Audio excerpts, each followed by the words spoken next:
Благодарам. Навистина, во многу случаи и секогаш кога се обраќам, се трудам да бидам максимално коректен. Но морам да укажам на цела јавност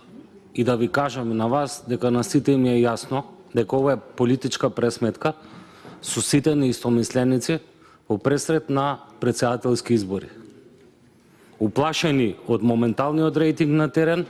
од негативните кампањи, закони што се донесоа на ниво на државата,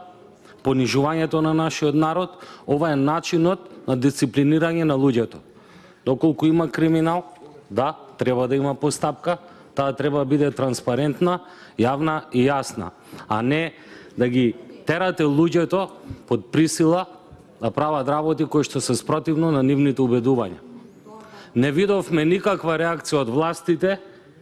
и покрај тоа што излезе одредена министерка и кажа за проневера на големи парични средства во пензискиот фонд, не видовме реакција на власта ниту за доделување на средства од Фондот за иновации на блиски семејства на ваши функционери, не видовме реакции од власта нити за доделување на пари на функционери од локална и од централна власт на нивни блиски членови од нивните семејства,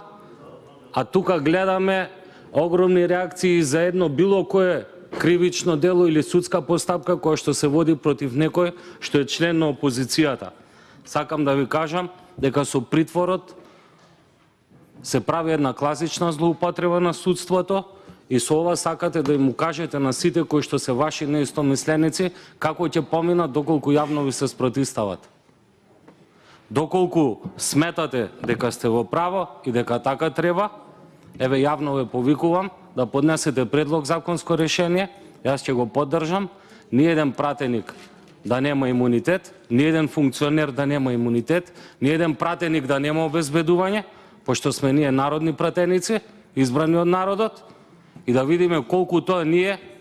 вредиме и колку народот има верба во нас и колку сме сите ние исти со луѓето што не гласале. Благодарам.